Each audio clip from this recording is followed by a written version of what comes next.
Sextou e o MT Sesc TV está no ar. E o programa de hoje já começa com a trajetória de um cineasta cuiabano de grande importância para a sétima arte no estado. Vamos juntos conhecer um pouco mais sobre Luiz Borges. É uma invenção, imaginária que acabou colando da minha juventude para frente, pela atividade no cinema, esse Luiz Borges ligado ao cinema, em Mato Grosso,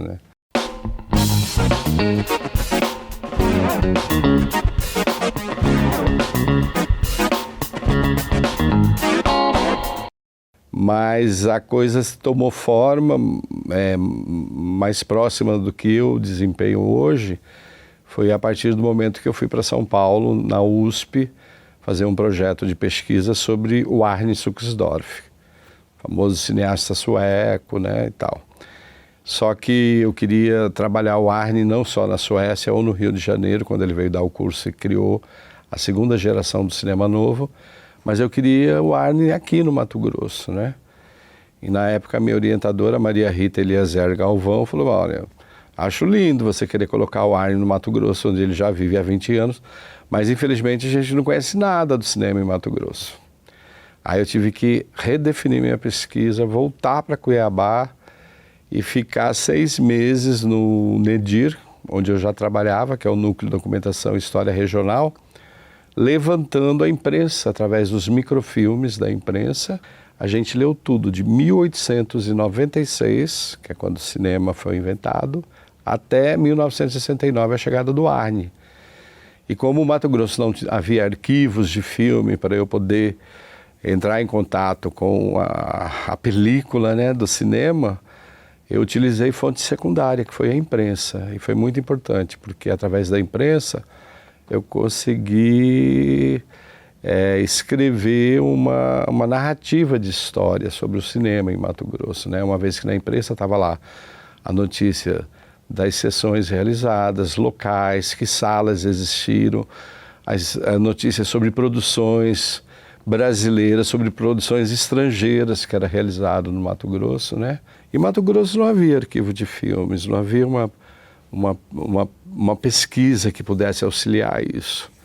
Então esse trabalho acabou virando um trabalho de referência muito grande, uma vez que a gente tem ali, resultou numa publicação que é o Memória e Mito do Cinema em Mato Grosso. Você tem no primeiro volume a história do cinema em Mato Grosso, uma história do cinema em Mato Grosso, A minha pesquisa levantou cerca de 250 títulos, Tinha os filmes do Rondon, que muita gente não conhecia porque estava no museu em Nova York.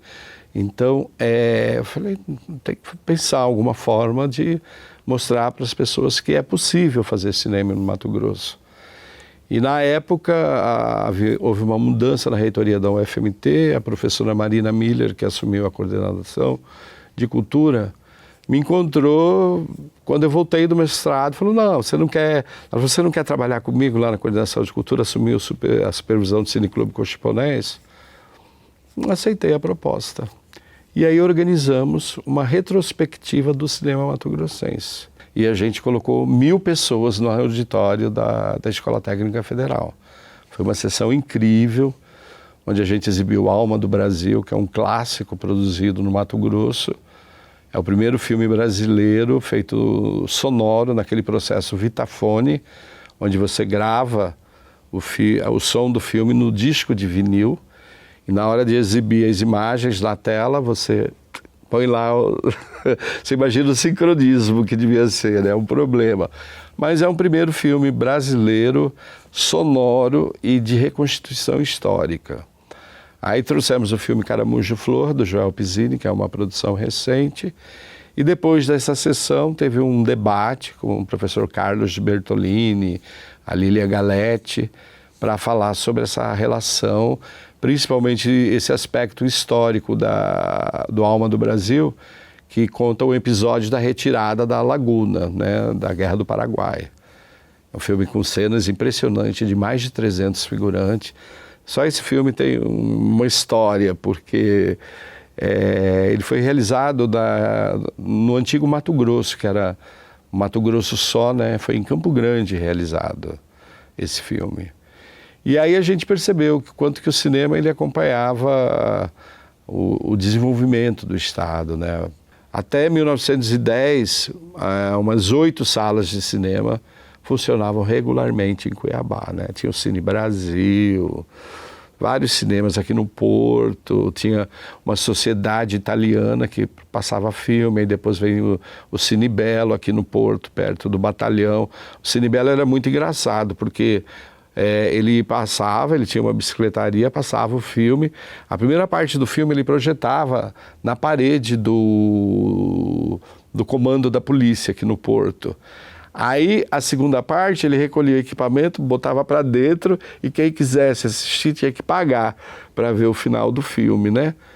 E assim o cinema, ele foi entrando na vivência, na vida social de Mato Grosso, né? Aqui mesmo, no 2º distrito, que é o Porto, tinha uma cervejaria Cuiabana. E aí, essa cervejaria, ela fazia sessões de cinema nos fins de semana, ela distribuía passagem de ônibus gratuito para a população para ir tomar uma cerveja na beira do rio, final de tarde, e assistir um filme. E assim, o cinema escreveu uma história bacana e muitos filmes foram produzidos, mas infelizmente pouco sobrou. Alguns filmes se encontram na Cinemateca Brasileira. Quando eu retornei do mestrado, eu localizei que havia um cineasta armênio que foi contratado pelo governador Mário Correia da Costa para ser o fotógrafo oficial do Estado. E esse cineasta, eu vi notícias que ele tinha um cineminha na Rua do Meio, chamado Cine Popular, e que ele passava filmes, fez filmes sobre a chegada de do Mato Grosso, de Corumbá, Corumbá, no aeroporto. E aí eu observei que esse cinegrafista, ele, como era contratado como fotógrafo oficial, ele levava a câmera 16mm dele. Então ele fazia o trabalho dele de governo, aí depois ele pegava e fazia os registros, né? E aí eu localizei. Quando eu cheguei do mestrado, ele tinha já falecido. Quando o acervo veio, a gente pegou e separou as fotos. Os filmes eu mandei para São Paulo, para a Cinemateca, fiz um convênio com a Cinemateca, trouxe os técnicos da Cinemateca para dar um curso de preparação de acervo, de como fazer a preservação de acervo fotocinematográfico. E foi um curso muito bacana que deu a base para alguns institutos de cultura que têm arquivos, como, por exemplo, hoje, a Sala da Memória, lá da Assembleia Legislativa, que é um exemplar, um arquivo exemplar aqui em Mato Grosso, mas a Isis Catarino, que fez tudo aquilo lá, ela fez um curso com a gente, né? Nos anos 80 não havia sala em Cuiabá, em funcionamento permanente. O Cine Teatro estava funcionando, mas ela ficou 9 anos fechada. Aí o que a gente resolveu fazer? O Cineclube Cochiponés, que era um local que passava filme, e quando o Collor de Mello acabou com a Embrafilme, acabou também os filmes 16mm. As embaixadas que cediam filmes para a gente fazer as sessões, Embaixada Francesa, o Instituto Goethe, começaram a retirar os filmes. Então o Cineclube Cochiponés, quando eu assumi, o Clóvis estava só passando filme alemão há 2 anos no Cineclube, em Cuiabá, só vendo filme na língua alemã, né? Então o que eu resolvi fazer? Eu falei, vamos fazer um festival de cinema, num momento bastante difícil, vamos trazer o que tem do cinema brasileiro, o que sobrou, porque na retomada o Carlota Joaquina foi o primeiro, né, que a Carla Camurati saiu de sala em sala, exibindo filme. E aí a gente começou a fazer o festival nesse tripé de memória, de difusão e também na formação. Começamos a trazer oficinas de roteiro, oficinas de animação e com grandes nomes do cinema brasileiro, né? Então o festival vinha, trazia esse ambiente rico e estimulante, que as pessoas da cidade começaram a pensar, por que eu não posso estar lá, subindo do palco para apresentar meu filme? E começamos a criar politicamente mecanismos para o desenvolvimento do audiovisual. E aí veio a lei Hermes de Abreu, deu um fôlego na cultura mato-grossense, vários filmes produzidos, Glória Albuez, Bruno Bini, e veio essa retomada e eu também tive a felicidade de poder participar da produção desses filmes, né? O primeiro filme da carreira do Bruno Bini, eu que produzi, através de uma produtora que eu tinha, chamado Primeiro Plano Cinema e Vídeo. Fui assistente de direção da Glória. No filme do Bruno, eu, além de produzir, eu fui produtor executivo e assistente de direção, porque ele vinha de uma formação universitária, publicidade, experiência de vídeo, mas não tinha do set de filmagem, né?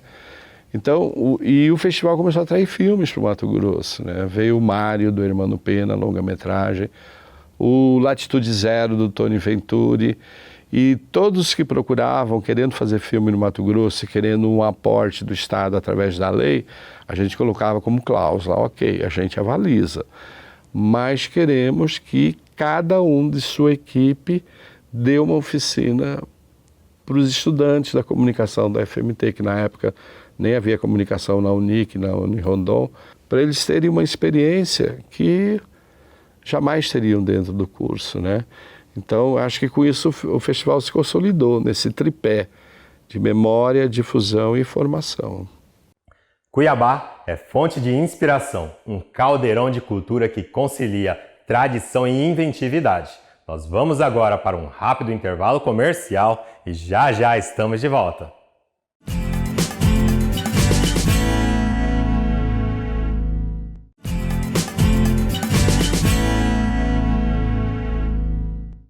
Voltamos e vamos seguir conhecendo um pouco mais da nossa amada cidade. Confira agora o documentário Memórias do Vale do Rio Cuiabá.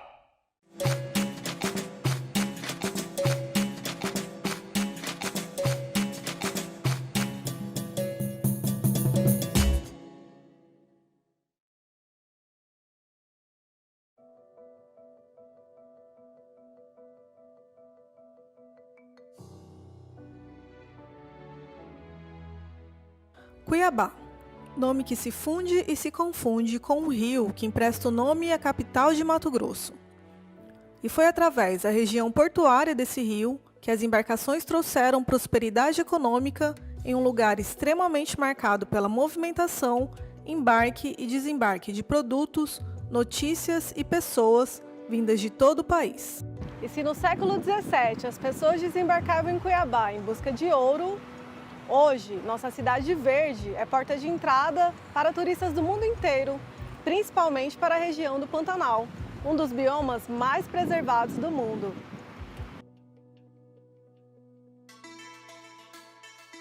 Pelas águas do rio Cuiabá passaram muito mais que embarcações.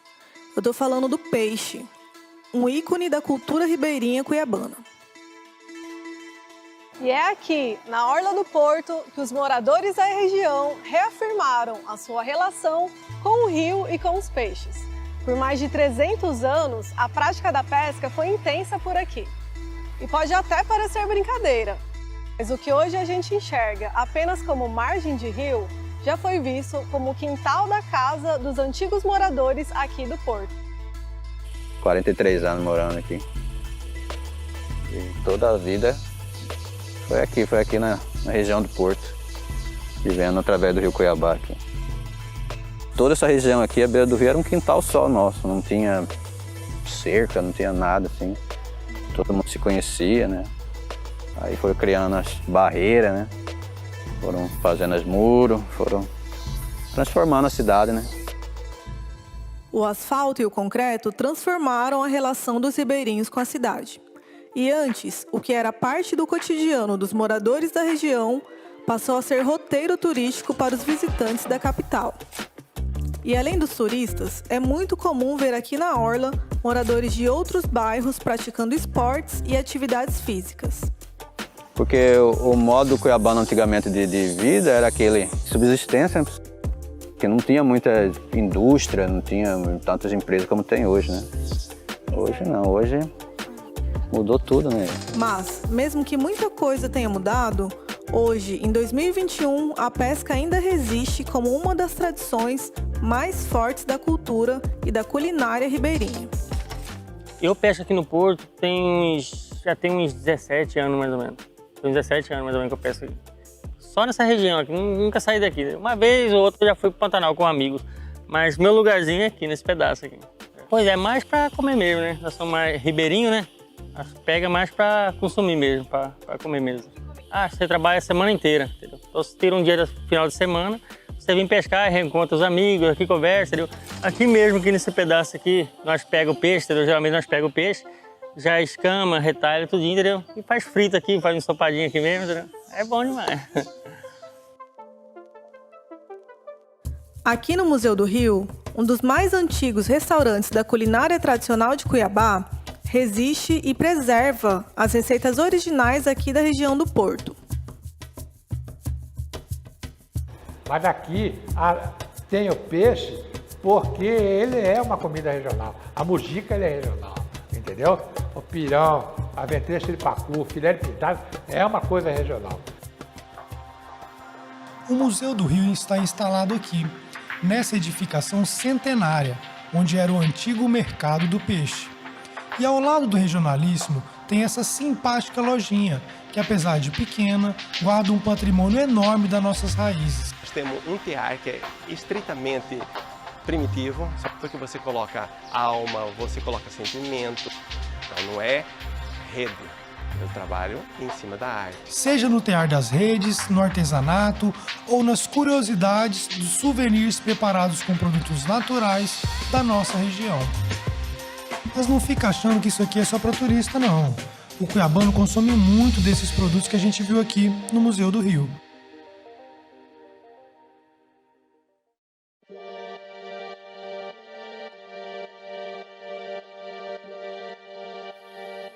E o mercado do Porto é a prova disso. Aqui, além do peixe, a gente encontra uma diversidade enorme de produtos regionais e naturais.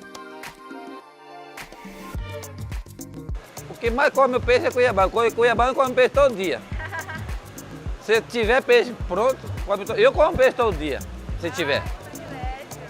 Antes da construção desse mercado, mais de 400 comerciantes se aglomeravam na feira para expor seus produtos em lonas esticadas na rua. Aquela feira antiga ali, se você for analisar ela, não foi uma junta, né? Aí, de repente, você vai para um lugar que já é mais organizado. Esses e outros fatores, como a grande enchente de 1974, culminaram na construção do novo mercado do Porto, que hoje é também um importante ponto turístico de Cuiabá. Trabalhar nessas bancas não é trabalho para qualquer um. Além da paixão, é preciso ter vocação, que muitas vezes vem de uma tradição de família, passada de pai para filho. Eu meio que ajudo meu pai, né? Quando eu venho, ele vai descansar. Também fui adquirindo um pouco de conhecimento, né? Essas ervas mesmo que os compostos, né? Sou eu que crio, né? Aí eu pesquiso as ervas da moda. É de geração vai passando de pai para filho, de avô para neto e vai indo, entendeu? Então é uma coisa assim muito gratificante para nós.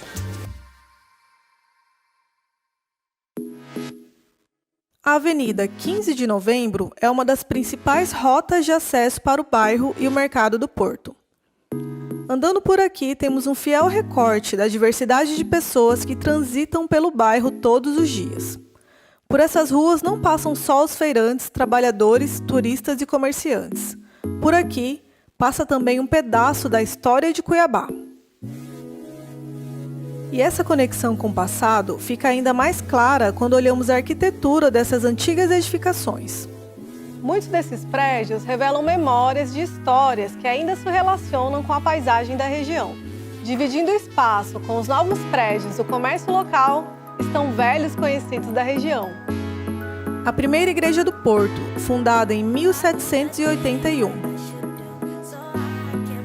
O primeiro batalhão de polícia. A antiga prisão, onde funciona uma casa de saúde. O estádio do Dutrinha e antigos imóveis e casarões. que ainda resistem ao avanço do progresso e permanecem como exemplares da arquitetura de suas épocas.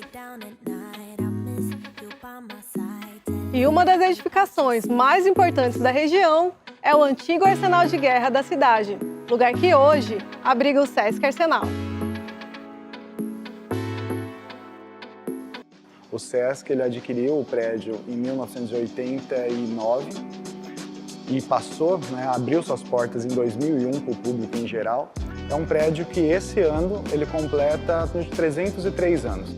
A princípio o nome era Trem Real de Guerra e passou depois a ser chamado de Arsenal de Guerra e tinha realmente essa função. Na verdade ele era um prédio onde eram feitas as manutenções do armamento, era uma espécie de depósito desse armamento. A instituição do Sesc Mato Grosso fez um trabalho de restauração no entorno. Toda essa parte arquitetônica, que é neoclássica. Tem os brasões ainda muito bem preservados na fachada, o frontão do prédio. Então nós temos alguns canhões, à época ainda, que estão também no jardim. Logo na entrada, as balas que restaram foram utilizadas para fazer o calçamento, o que deu um aspecto muito bacana. O grande desafio do patrimônio como um todo é justamente ressignificar esses espaços para que eles permaneçam de forma atemporal.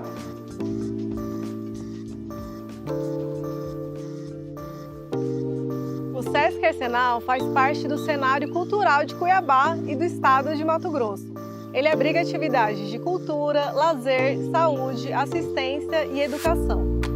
No Sesc Arsenal temos apresentações de teatro, dança, circo, música, exposições de artes visuais, cinema, oficinas, ações formativas, espaço de alimentação, gelateria e espaço de artesanato, que abriga peças de mais de 200 artesãos de todo o estado.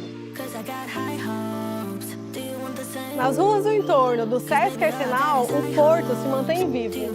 Aqui se fixaram as primeiras pensões e hotéis, e onde uma diversidade de casas comerciais se estabeleceram.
O programa de hoje está chegando ao fim, mas antes de ir embora, conheça um pouco da importância do Espaço do Artesanato para a Cultura mato-grossense.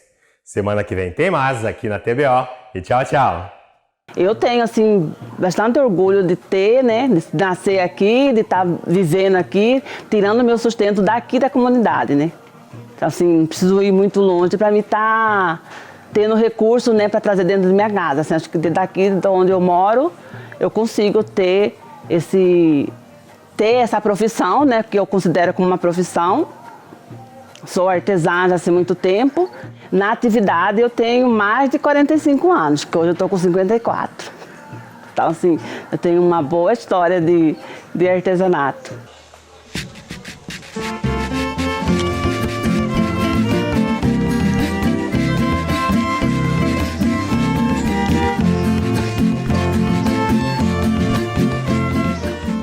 Esse contato, de sair daqui do São Gonçalo, uma comunidade pequena, para ganhar mercado, é assim, através de um Sesc que começa a fomentar esses tipos de eventos, O Sesc Mato Grosso abriga em seu prédio histórico o Espaço do Artesanato, que é um espaço que fomenta a produção artesanal, valoriza a cultura e a tradição regional.